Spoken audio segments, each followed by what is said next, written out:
All right, welcome this evening at 6:30. Thanks for joining us. I need to let everybody know that we will record the meeting so that I have access to it for notes.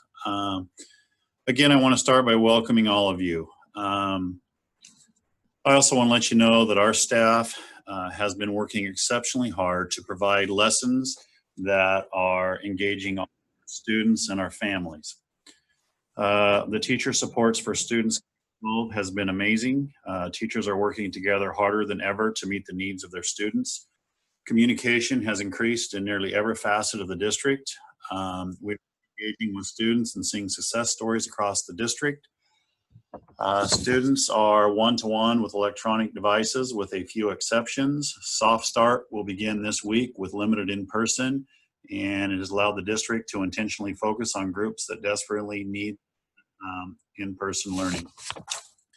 I would be lying if I would tell you we haven't had some hiccups. We are obviously dealing with some connectivity issues, and that still remains in place for some students. Teachers and students alike still feel overwhelmed at times with the number of tasks that they're all required to accomplish. There's a learning curve for all of us, staff, students, and parents. Many employees feel like first-year teachers, as this is a significant change to what we are accustomed to dealing with. Many many parents actually feel like first-year parents as they're struggling through something seen in the past. I do appreciate your interest this evening. We will have more town hall meetings scheduled periodically throughout the year. This is an opportunity for me to gauge how parents are doing in many aspects and a chance for you to raise your voice and lift your voice up. I would like to begin this evening by doing a little exercise. At the bottom of your screen, you'll see a spot for chat. Make sure that on the three little dots and you put in there for everyone. I'd like to begin this evening, first of all, by having you sign to the chat so that we know who you are. And if you could list grade level that you have as a parent in our schools, that would be helpful so that we can track and have a little bit of data, a survey, if you will, of who it is and what grades your students represent pre-K-12. So I'd like to take about 30 seconds and give you that chance to sign in at this time. Thank you.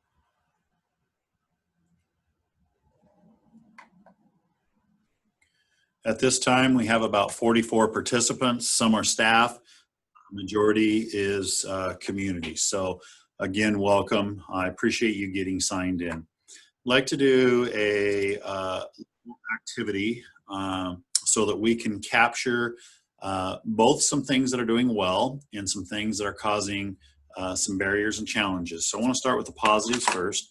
If you could take time and enter things into the chat that you believe is working well, that the district has presented, or that you believe your school has presented or your teacher has offered, that would be helpful for me if we could capture some things that are going well. Connectivity, classroom meetings, videos, one-on-ones, whatever it is that you think is going well. If we could capture some of that, that would be helpful at this time. So we'll spend a couple minutes doing that.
Let's spend about 30 more seconds. Free to add if you haven't had a chance to do so.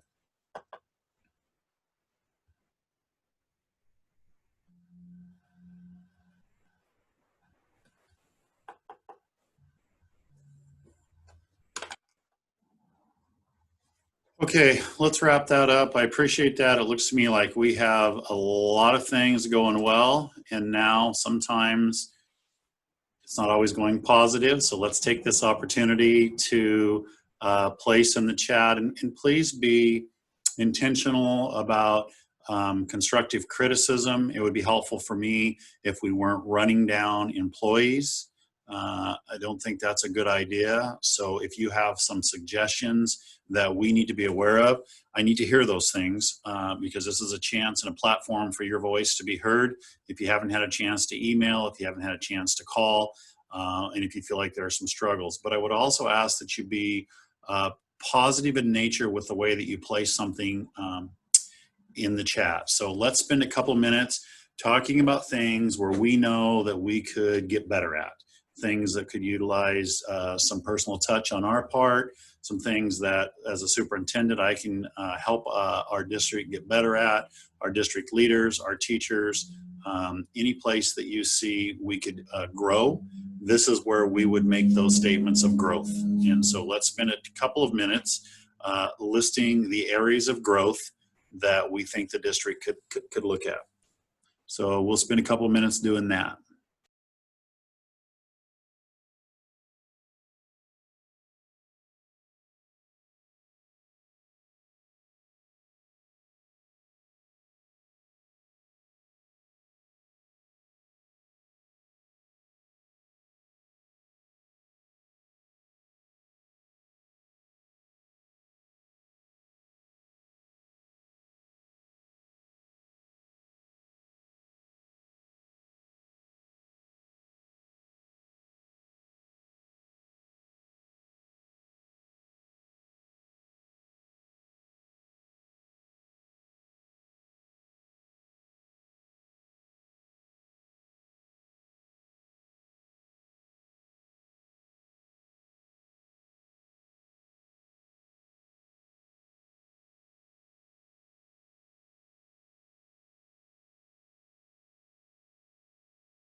Let's go about 30 more seconds.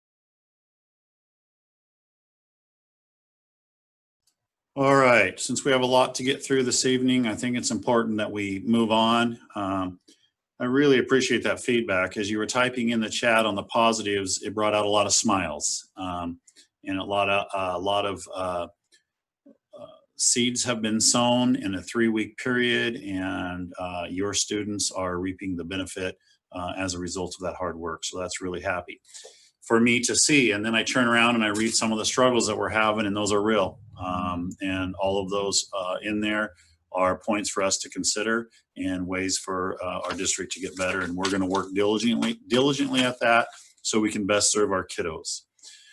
I want to move into some pre-submitted questions. I will offer at the end of this an opportunity for more questions as a result of answers, or questions that you might not have had the opportunity to submit in advance and you would like to have them heard.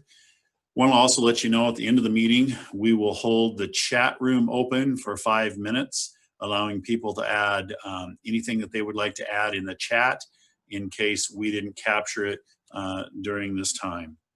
So let's get started with some of the questions that were pre-submitted. Several of these questions have similar themes and are duplicate. We'll do the best we can to answer them. I'll answer some of them. I'll ask some staff to answer some of them as well. So let's start with question number one. I understand the district continues to have a goal for going back to in-person learning at the start of second trimester. If this changes, how much notice will families have to make contingency plans? Really good question. What I can tell you is, with the exception of limited in-person, we won't go to school as an entire district prior to December 7th. We don't have the plans to do that. We haven't allowed enough input from staff to make that happen. So that is the earliest we would go back. I will also tell you that we must follow a metric. And in a metric, which by the way is changing on a regular basis, even as late as today, but there's a criteria for in-person instruction. There is a criteria for statewide exceptions. There is a criteria for county allowances. And we will do our very best to give you as much time as we possibly can in advance so that you have a better understanding around childcare, your work schedule, transportation, as we work through those. Our first goal was to get comprehensive distance learning going. Our next goal was to get limited in-person going and get those things going well. And then once we feel comfortable doing that, our next goal would be to have a process in place that we would become back in classrooms in a hybrid model of some sort. And we will do that in a timely fashion that we feel our staff is comfortable with, that our community can support and our board would accept, with safety being first concerns, but also the well-being of our students and staff and parents. So I would suggest that you continue to stay in touch with these meetings that we will continue to have, town halls. We will continue to keep you updated on Facebook and letters that go out from me. But again, I would suspect the earliest we would be in person with a hybrid model would be the second trimester, which is the first week of December. That's when our first tri comes to an end, I believe around December 4th. And then that following Tuesday would be the first day if we get to that date. I can't make a guarantee that that's the date that we're going to get back in person. There are so many things that come about in November and December. Flus, sicknesses, sniffles, and we've got to make sure that we've worked through those before we can guarantee that we're ready to roll. And again, we have to follow the metric. We will not start school on a Monday, I can promise you that, because the way the metric rolls out, as it was just stated to us today, metrics will be opened on a Monday and reviewed and sent out to stakeholders. And if your county or the state doesn't follow a metric, you would not be allowed to be in school that week. So we know that we won't start day of whatever week it is that we choose to enter school. Hot off the press today, moving target. I apologize. I try to get information out to us as soon as we can get it. Some staff gets it as soon as we get it. Some staff gets it in the next few days. We try to get the community information as we can get it, but we have to work with Oregon Department of Education, Oregon Health Authority to make sure that we're doing this in a safely, timely manner. I do believe that Katie Moore just put the metric in the chat, so that's helpful for you. Let's go on to question number 2. is the district looking at how other similarly sized school districts around the county or country are implementing in-person learning? If so, what steps can be taken to ensure the health and the safety of students and staff? So again, we have an ODE guidance, which is a blueprint, which we get to make in conjunction with our local health authority, Oregon Health Authority. I meet with superintendents across the state on weekly meetings. I do off-the-record meetings weekly with Oregon Department of Education, COSA, which is it's a group of superintendents statewide. We talk about struggles, successes. I'm getting to hear a lot of districts our size and smaller that are back in person and watching some of the growing pains that they're going through and hearing some of the successes that they are reaping. We get to take advice from other districts. And when this all comes down to a date that we choose to open, we will still offer a virtual option for families that do not feel comfortable at the time sending their kiddos back into the brick and mortar classroom. So I think that's important that we understand. We hired Kara Rhodes as our virtual instruction coordinator, and she's working diligently with help of other leaders, and we'll be working to determine what it looks like virtually once we go to in-person. When we do go to in-person, one thing that we do know is that we now have a platform if we were to have a breakout with the coronavirus. And we wanted to make sure that we had that, hence one of the major reasons beside the metric that we started in comprehensive distance learning, so that we all felt comfortable, but we felt more comfortable not being in a yo-yo setting going in and out. So we're hoping that we can be as safe as we can be, not have breakouts. I've got my fingers crossed, but yet we can still meet the needs of kiddos. Let's go on to number 3. Will the district be implementing a mask policy for students and staff? If so, what will be the response to the students and families that defy such policy, endangering the health and those around them? That's a really good question. ODE gives us some guidance. I've asked that Katie put that in the chat as well. Face coverings are required for all students in grades kindergarten and up, along with all staff. We must remember that certain accommodations are noted in the guidance. We do have to meet some students that are special ed students where they need to be met. We have 2 options for someone that refuses to wear a mask that is a student. Option number 1 is they learn virtually. Option number 2 is they learn in a different setting at school. And it's non-negotiable for our staff. OSHA does periodic checks. There is a state mandate. I don't want to get into a discussion on whether I think or we think we should or shouldn't wear masks. I wear it. I think it's important that we wear it. I always wear it when I'm inside, unless I'm in my office with the door shut. I hope we're doing that. I think it's in the best interest of everybody to get schools, restaurants, bars, shopping centers open if we are wearing masks. I don't know if it's helping, but I would say that there is some data starting to be shown that those areas that are wearing masks are starting to see some reductions statewide. Again, we will follow the state mandate. Staff and students will be required to wear masks. You may be here tonight, or you may know of some students that will struggle. I can't imagine what it's going to be like getting a kindergartner to keep a mask on. I can't imagine what it's going to be like with some students that have an excessive amount of energy. And I would imagine that we're going to have some students that are going to be willfully defiant. We will handle each one of those individuals, but we really need to follow the mandate so that our staff and your students are safe, so that we're not spreading the virus, bringing the virus home to parents and grandparents. Again, yes, Katie put the metric, and I think she put she's trying to put it in the chat as well, which is the ODE guidance for face coverings, which we will follow. And I just want to make sure that I'm clear on this, that we do know that additional provisions are applied with students protected under ADA and IDEA. So we do have some special ed students that we will have to have a meeting and determine what's in the best interest for them. to find out if they can make this happen. Let's go on to our next question. What will the district's response during in-person learning be when staff contract a case of COVID-19? Will the buildings be closed, and if so, when and for how long? Will students and staff be tested? Due to the continued shortage and availability of tests, the Tillamook County Health Department confirms that tests are only available to those exhibiting systems that have come into contact with known cases. Really good question.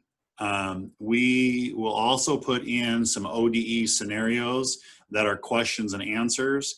We will work with the health department, and yes, the answer is if we have a breakout, we are required to shut down, to follow the contact tracing, and we're not shutting the entire school down.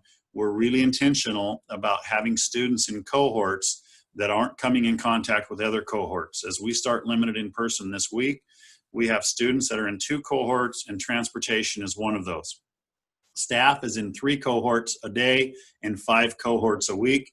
We have those traced. We're working through that. So if we were to have a breakout, we would understand which students, which adults have been exposed, and those students exposed or staff exposed would be not in school for a period of time, 10 to 14 days due to that outbreak. So the ODE scenarios have been put in the chat.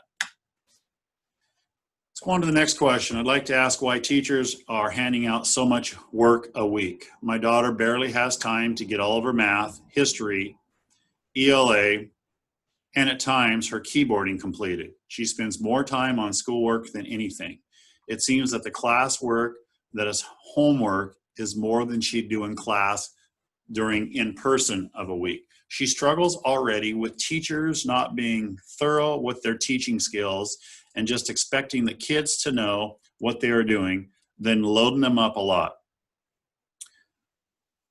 This is an adjustment, right? We are adjusting to virtual learning, in-person learning. It's my 29th year of education. I think I've gotten pretty good at what it looks like in person. At times, I feel like I am failing miserable with virtual learning or comprehensive distance learning. Please remember, we have state standards we have to meet, we have state testing that we have to meet, and things aren't just placed on hold. I will also tell you, though, that on a regular basis, leaders and teachers are adjusting and taking these kind of comments into shape to determine what differentiated instruction looks like, how much more work can we get, how much less. There is some parents that are asking for more, and there are some asking for less, and we need to do a good job of hitting the target right in the middle. And again, remember, we're only 3 weeks into this. I think we all have to keep that in mind. As a superintendent, I sure do. I know our principals are doing the same with district office staff, and I would ask that you do the same as parents.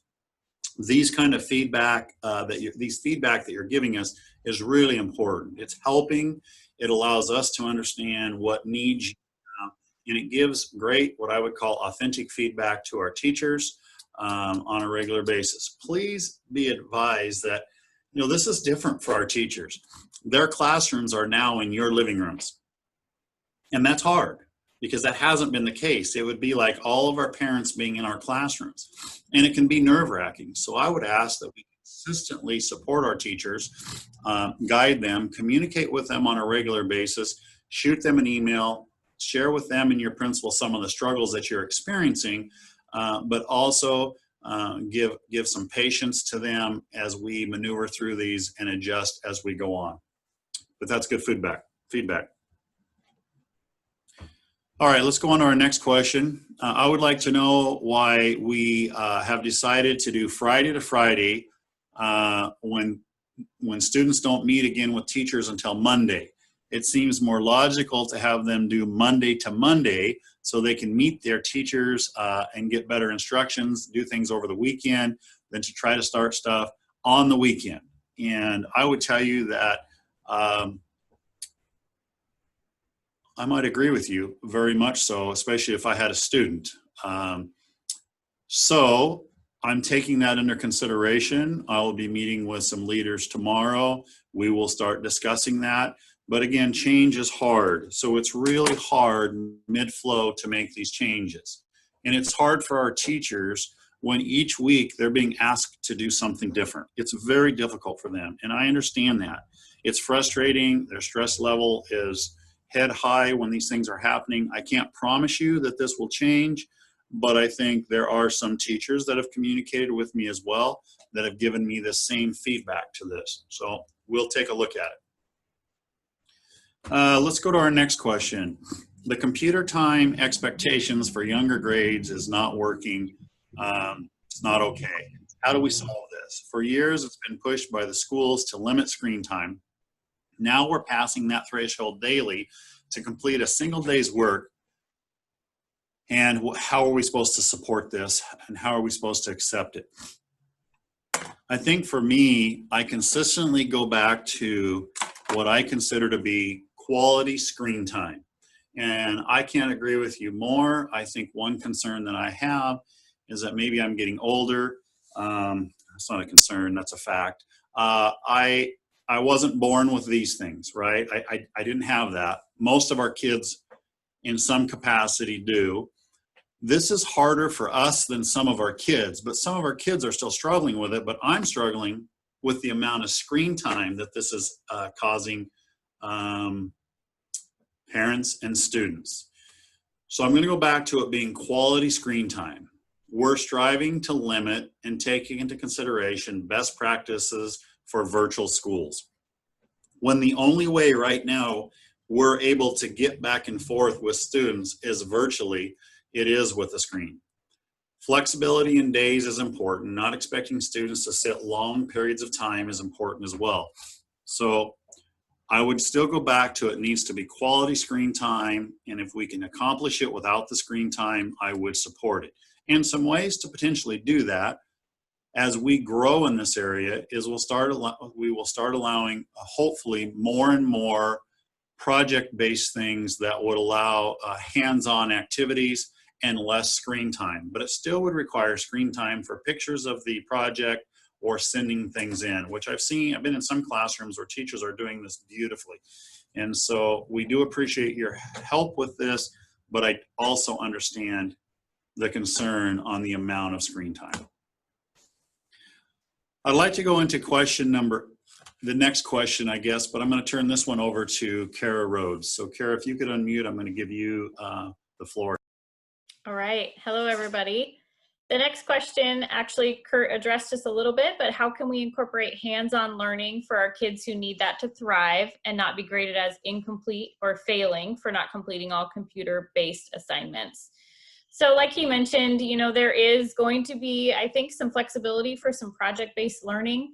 We do have platforms that actually make this possible. So one of the great things about Canvas is that there is an availability for students to take pictures of work that they've completed, as well as videos. So I know, I think as our teachers become more comfortable with the different ways of submitting assignments on Canvas, I think that our students are going to be more comfortable with that too. And so K3 has their math workbooks. And so if a student completed their math assignment in their workbook and they could take a picture through Canvas and submit that directly to their teacher, I think there's going to be some more flexibility in terms of how students can complete some of those assignments and submit those to your teacher. And again, we just try to encourage as much as possible that two-way communication between you and your teacher. I know that our teachers are just working exceptionally hard at listening to our families and what do they need. And we're in week 4 now of distance learning. And so we're getting to that point where we know our individualized learners and we know kind of what they need to thrive in a virtual environment. And that looks really different than having them sit in front of you in a classroom. But it doesn't mean that we aren't kind of learning what makes them tick and what they need to be able to learn all the material presented to them. I'm going to interrupt for just a quick second. One, we have our science teachers are working together to put some kits together for some porch drops, so that will be coming. But I'm also noticing, Candy, do you have your hand up? Did you have a question? Go ahead and unmute yourself. Oh, we can't hear you. Can you hit let me see if I can do it for you.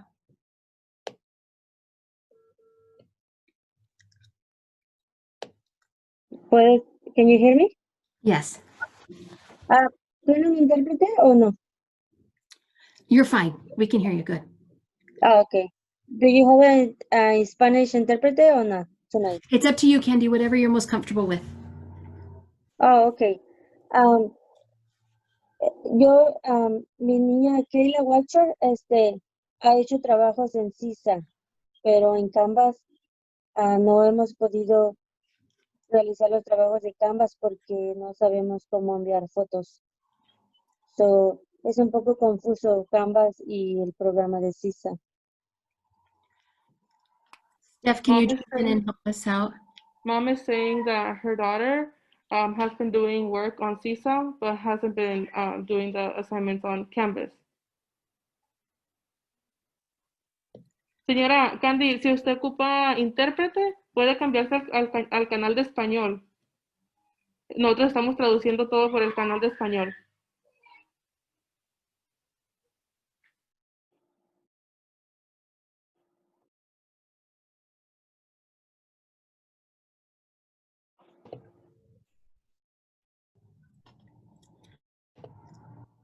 So Candy, the translation's a bit wonky when we go back and forth from the screen, so bear with us. So what we did here was that you are able to submit things through Seesaw, but not through Acellus, is that right? Or through the regular coursework, is that right? The Canvas. The Canvas.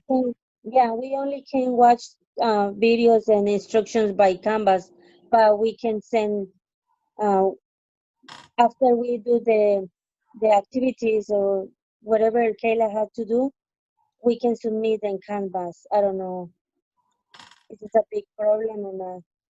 So that's something that you need some help with for sure. It sounds Yeah. like. So Kara, maybe I have Candy's email, so maybe we can get you, Candy, we'll email you some help tomorrow, okay? Okay. Thank you for speaking up. Thank you. Okay. So Candy, we will make sure that Steph or Nell reaches out to you tomorrow. We will get some staff communicating with you. Kara, principals from where your kiddos are and teachers, and we'll work on that translation. Thank you. You're not the first one that I've heard have this difficulty, so I appreciate you helping us out by telling us. Yeah. Can I say one more thing? Sure, go ahead. Yeah, and it's a little bit hard for me because I run in a little daycare in my home. So sometimes I try to send to Kayla to a little quiet room so she can finish her activities, but it's very hard because she don't know how to read yet. So I have to be constantly with Kayla helping. So it's kind of a little bit hard for me too.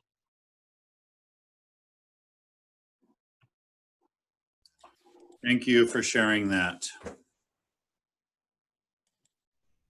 One of the things that I know we're going to have available, and we started tonight's actually our first night, is that we are going to have some office hours for parent support in the evenings from 7 to 8 o'clock. And we should, by Wednesday, hopefully, have somebody that's bilingual that would be able to help our Spanish speaking families be able to access some of the, like everything that you're saying and you're sharing is a struggle, to be able to address those needs specifically. And I know we have some videos and some other things that are coming to kind of help troubleshoot some of those issues. And so we'll reach out to you tomorrow and make sure that we can get some real specific things from you that would help not only you and your daughter, but also would help the other families who are struggling with some of the same things. Okay, thank you. You're welcome.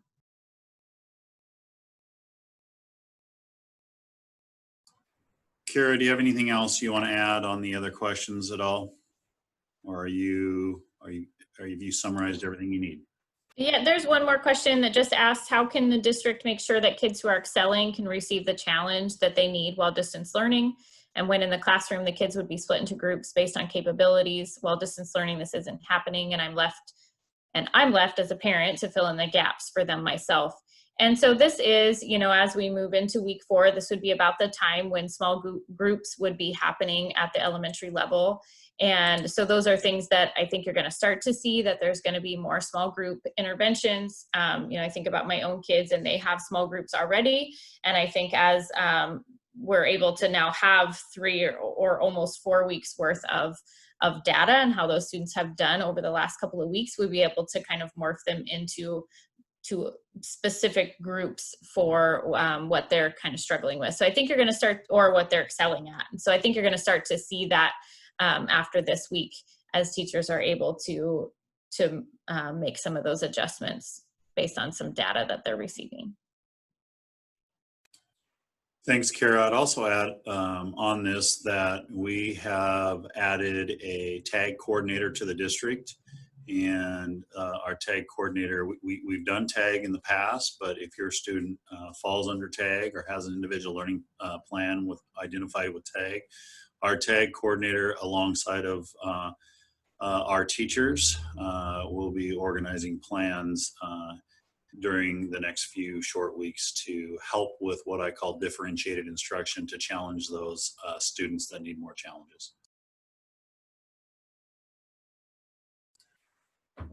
Kara, anything else on your behalf? Before I open it up to questions, is there any thing that our special ed director, Jill Ingram, would like to add? I don't think so, Curt, but I'm here if anybody has any questions. Okay, how about Katie Moore, curriculum, instruction, and assessment? Do you have anything to add before we open it up to general questions? Nope, I'm good. Thanks for asking, though. And I see Jennifer Garcello, our communication specialist, our grant writer. Anything, Jennifer, that you would like to add before we open it up to general questions? No, I think it's just really important to remember we're here for you. I'm also a parent in the district, like most of us are, and so it's tough stuff. And so please reach out. We can't help you if we don't know what's going on, and don't hesitate to ask. We're all kind of in this together and kind of in the same boat. So feel free to reach out to your schools and your principals. I notice we have a number of staff. Some are parents, some are not. Is there anything else that our staff would like to add before we open it up to general questions?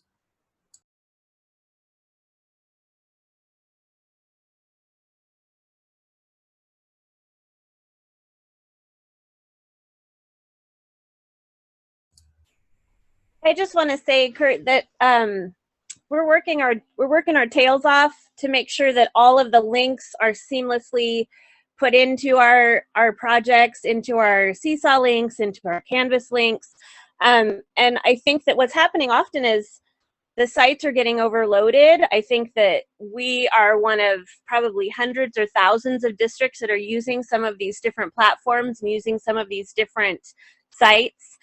And I'm getting lots of emails and phone calls and frustrations from parents saying, it's not giving me what it's, you know, it's blank. I pull this up and it's blank, and what do we do? And I guess I'd like you to know that we put everything in there. We work all week to make sure that everything is in there seamlessly, that those links work, that those sites are ready, that everything should be able to just pop open for your kids when they click on them. And it's helpful when you let us know that they're not working, like on Monday morning, but sometimes I just have to say, can you just do something else for a little while and then come back and try to refresh? Because we're, you know, I guess everything is overloaded. I know that, you know, like, especially for our math website, the videos that the kids need to watch before they do the activities, they're not working sometimes, but they are working sometimes. And I know that's really frustrating, but we're just hoping that you show some grace with us, because we really are working really, really hard. This isn't something that we're just like, oh, let's just slap that link in there. That's not how this works. We're really intentional about what we put in the activities, and we're really intentional about the way that we want things to work. And so when you let us know that things aren't working, it's really helpful, but having some grace with us and being like, yeah, I understand, is also really, really helpful. So I just want you to know that we're not just like throwing things in there to try to bog you down. We're not trying to like take up and waste lots of your time. We think things through just like we do when we're teaching your kids in the classroom, and everything we do is really intentional. So. Thanks, Heather. I think that's important. Heather, technology has got a hold of me, our tech crew. And one thing we often forget to do is anytime our computer or Chromebook is struggling, shut it down and start again and see if the refresh helps. So anytime you have a challenge, please do that first, and then we'll see what else we can do to help. Are there other staff members that have any input tonight that has not had an opportunity to share yet?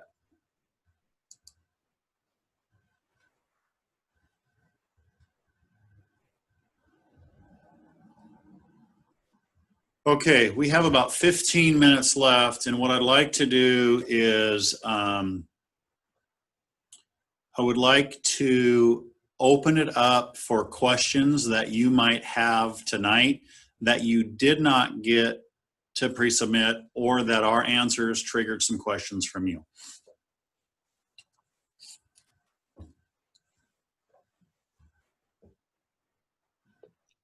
There's one question in the comments, Curt, that I'm noticing, and it was a parent asking about whether how they get their student into the small groups that we've referred to. And do you want to answer that, or do you want me to answer that? So I'm going to allow Jill to talk a little bit about how we organize SPED cohorts, EL cohorts, and what that will look like as we move forward. Sure. So we're just getting ready to kick off our soft start. Our first group of students will start in the buildings tomorrow. So we have a very small group to start. Those students were selected by either their special ed case manager, our EL teachers, 504 case managers, or school counselors by referral. We also have a couple of high school students who are struggling credit-wise, so that was another area that we focused on. And we're getting ready to add some more students who have limited internet access. So that was kind of the beginning workings for our groups. And then we try to prioritize them in needs as far as those who need to come in person right away, and then kind of move down the list. We have to follow the cohort rules by ODE. So when we first start out, we have to make sure that we're having groups of less than 10. I think Curt mentioned that our staff members can interact with no more than 3 cohorts per day and 5 in a week. So we really wanted to be mindful of this so that we could make sure we were meeting all of ODE's guidelines. Our hope is that this will be a really successful week.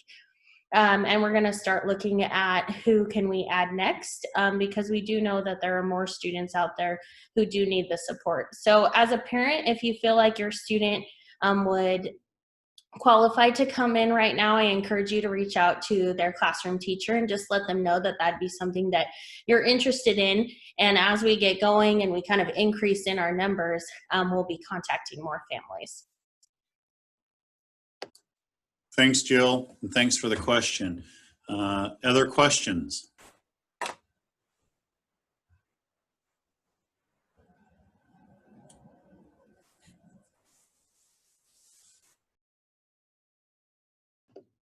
I can go ahead and jump back on there really quick. I see a question in the comments about cohorts. So I'd be happy to explain cohorts. So that just means we can have 10 individual students in a group. So as far as cohorts go, once you reach 10, that is one group. And students can only be a part of that one group plus another group. And transportation is considered a cohort. So if your student loads the bus, that group of kids that they're on the bus with counts as one. And then they get into the building and they go to their small group of 10, that counts as their second cohort. So that's just kind of a, it's a way for us to keep track of who's with, like how many students we have together, and then we have to do the tracking for contract tracing purposes on which students have been involved with which students and with which staff. So a little bit about cohorts. I see there's a question in here as well that PE has been wonderful. There's a question then about expansion on art. and music. And so at each grade level, this is a little bit different. And we've been allowing, I guess I should back up and say our first goal, remember, was successfully get through all the requirements of comprehensive distance learning. Although I feel that these activities are really important with right brain, left brain, interacting students and having students be engaged. So as we proceed the next few weeks and we find opportunities to engage, we will do that intentional at certain grade levels to begin with. And there's only a certain amount that we've been able to accomplish with all of the requirements. And we would like to grow that larger, but I don't want to make any promises that we can't hold right now. But if we can, we'd like to expand comprehensive distance learning to better serve kiddos in those areas as you're requesting.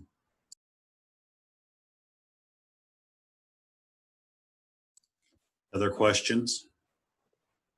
There's a couple more in the chat. A question was asked about connecting with all of our kiddos, just concerned parents. And I noticed Heather answered it, Becky, but we are connecting with all of our kiddos. We have people in all of our schools that go out and check on those kids if we don't see the whites of their eyes or hear their voices or see an email from them. So we are. We're also working on making sure that they have internet connections. Curt and I are working with the county trying to ensure, and Verizon and Spectrum, trying to ensure that all of our kids have access to internet. The county has a grant to help fund that. And so we're continuing that. It's still really tough. Our kids up the rivers, up the Trask, up the Wilson. That's a longer term solution, but those are also students we're looking at, as Jill mentioned, as we're expanding. And then I saw one more question about extending grace, kids struggling to get things in on time.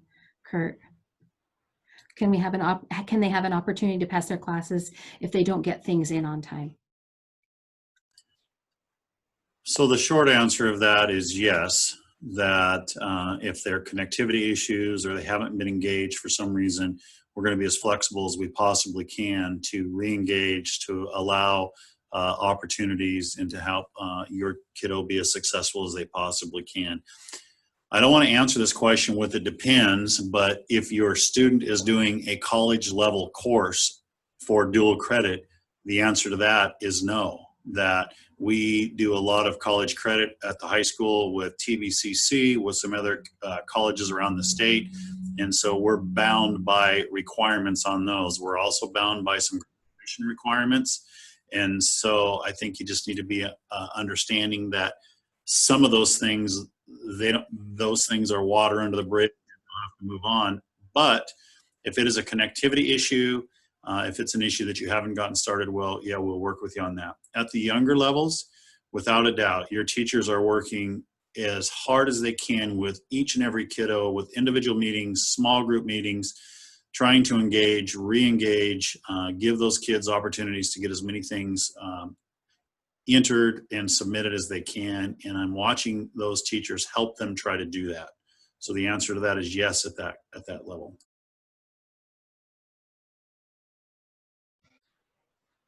I'm going to hop in one more time. I saw two things in the chat. Sorry, I'm talking too much. So parents who are having trouble tracking assignments, I am in the same boat with you. I have two kids. There are a lot of assignments. I can't tell exactly what they've done, what they haven't. Parent View is really helpful. The parent, the Canvas Parent app does tell you when things have been submitted, but sometimes things don't, show up. At least in first grade, and I believe in every grade, correct me if I'm wrong, school district people, but on the very first page of our weekly assignments for this week, we have one page. The very top, you will find a parent checklist or an assignment checklist that you can print off. And I've offered, if parents don't have a printer available, I will print that off for you and come meet you at the door with the paper copy. It has every assignment for the week, and you just go through and check it off as you complete things and turn them in. That's the best way that we have found as a first grade team to address that issue, because yes, when we put assignments in Seesaw, they're all over the place. We've tried putting them in day by day, you know, math and then writing, and it just, they go in all crazy and wonky, and we can't figure out why, and that's just kind of the way it is. But we do have this PDF form that you can check assignments off as you complete them, and it's right there on that first page. If you just look at the very top of the grid, it's right there. Thanks, Heather. There's another question that came to me specifically that is asking, what do you mean by a virtual option? And so if we go back to in-person learning, which what we've been accustomed to year after year after year is kids coming in the building, going to their classroom teachers. If you don't feel comfortable with the plan that we can put forward, then there's going to be an option to continue doing what you are doing now, which is comprehensive distance learning. So there will be a double choice. You can choose coming back in person, or you can work. Kara will be leading our virtual option. You can have your kiddos stay in that. Other questions?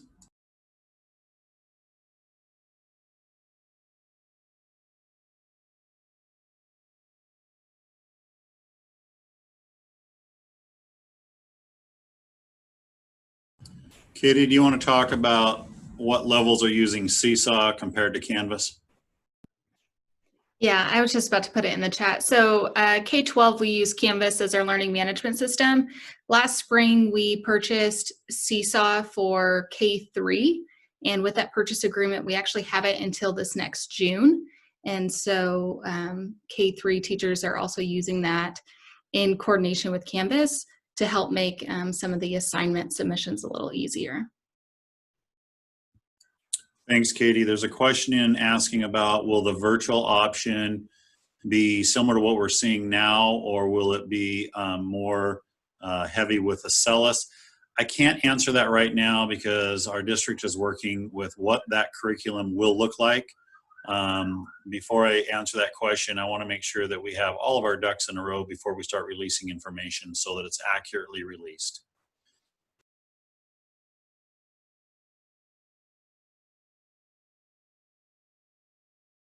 Okay, we're down to 5 minutes, and I want to respect your time. I want to thank you for arriving. I know some of you have to leave, and I'm one that allows meetings to come to an end when they're scheduled and in a timely fashion.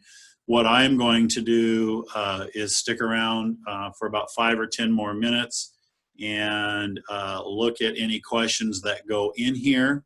And I'll be willing to answer those for anybody that wants to stick around. You're not rude if you have a commitment or you need to go to bed or have dinner or spend time with your kids working on homework right now. I'll do my very best to answer a couple more questions that I find in here. Again, I need to thank all of the parents for the hard work that you're doing as a parent, as a spouse, as a teacher, and holding a job, many of you. So I respect you. Thanks to the staff that has joined us tonight. You're away from your families. You're away from your work tonight. I appreciate that I'm willing to do that. So I'll read through a couple more questions. Staff, feel free to jump in and answer questions and pick them off as you see.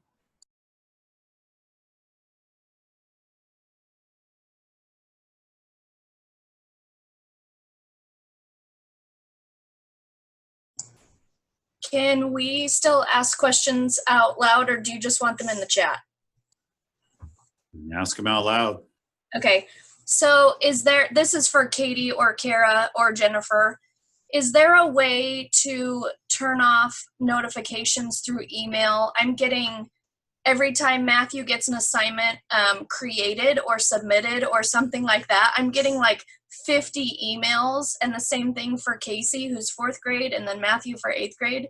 Is there a way to turn that off? Okay. It's not that I don't want to see what my kids are doing or what their assignments are. That is a lot of emails in a day to get and try and work through. So, sorry. Yeah, there definitely is. I'll find the Canvas link. If I can find it quickly, I'll put it in the chat. Otherwise, Carrie, I can email it to you. Kara's got it? Perfect. Other questions that you want to ask that are not in the chat?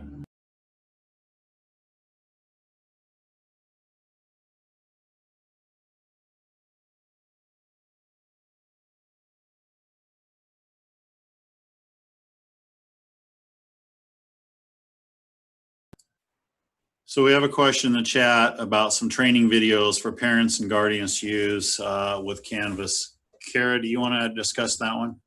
Yeah, absolutely. So tonight was our first night of our parent support team.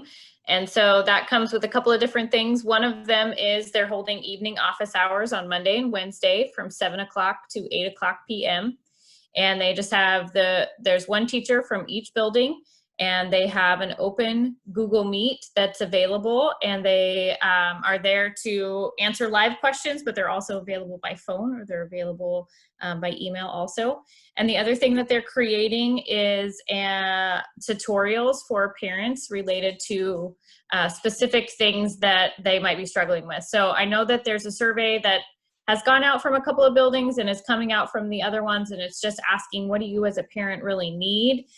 What sort of short 5-minute or less tutorials would you be interested in watching? And I'll put a link in the chat that'll take you directly to our parent tutorial spot on our website. But we have heard all the feedback, and we're so super grateful for it, because that helps us adapt to get better. And so this is one of those ways in which we're doing that. So I'll put it in the chat, and you can bookmark it on your website, or on your web page, on your, can't speak. You can just save the link.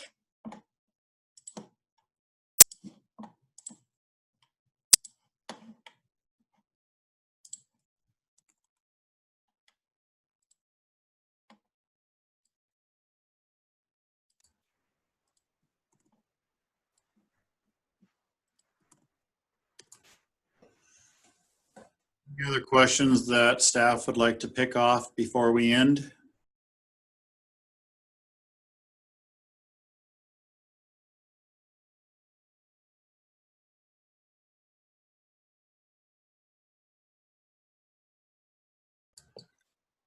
A couple people asked about how they can find out about future town halls. I'll make sure we go ahead and send those in email form as well. I try not to blow up parent emails, and so it's a fine line. We communicate a lot with our families, and we don't want to overwhelm you. But I'll make sure that as we have these planned out, we'll get an email sent to all of our families plenty in advance so everybody can join. Thanks, Jennifer. We haven't scheduled a town hall at this point in time for community. We wanted to see what the turnout was tonight, how many questions there were. What I will tell you is any questions that you have, you're welcome to send them to any of us that are on here tonight, or your principals or your teachers, and we'll be happy to help you as they come up, and you don't have to wait for a town hall. We will have more town halls scheduled in the future. We just wanted to kind of get a sense of where we were and get a pulse on community tonight once we've been into comprehensive distance learning for 3 weeks.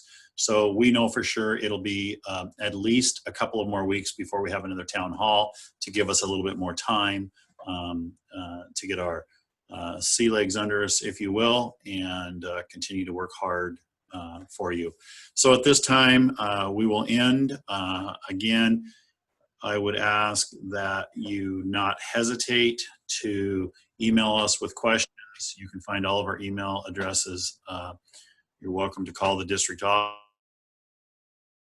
We're excited to serve you as parents. So take care of yourself, stay well, be safe. I really worry about parents and your stress level.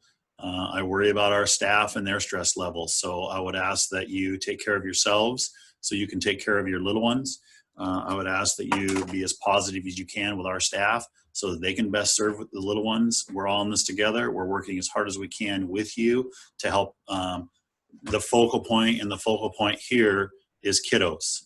It's pre-K-12, and we have to keep that at the limelight, and they're the ones that we want to best serve. And I understand if there's some things that people get frustrated with, it's not easy to just automatically succeed. It's taken a lot of hard work. We're learning as we're going. I'm apologizing up front that we didn't have all the kinks worked out. Again, I just tell you, I'm not good at Pandemic 101, and I just wasn't sure what this was going to bring forth. I pray to God we're not in this next fall, but if we are, I can promise you we're going to be better next year than we were this year. And we'll have a virtual option for those of you that still want to have that. We're not alone. Nationwide, statewide, and countywide, we're having some of these same growing pains. And the number one theme around the growing pains is change. And that word is really hard. And I often use the word adjustment, but it is change. It's change for me. It's change for your building leader, your teachers. I would also tell you that I think most of our kiddos are getting through this maybe better than us adults. So we want to take that into consideration and hug them because of that. So good night. Thanks for joining us. I look forward to another town hall in the near future. Thanks for all you're doing, working together to be the best we can be for our students. Have an enjoyable night.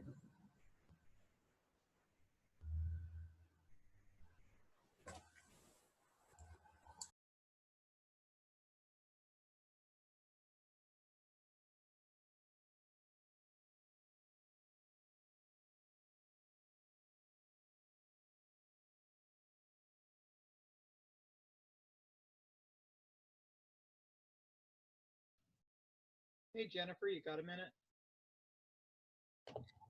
Yeah, we have a couple of parents left on here.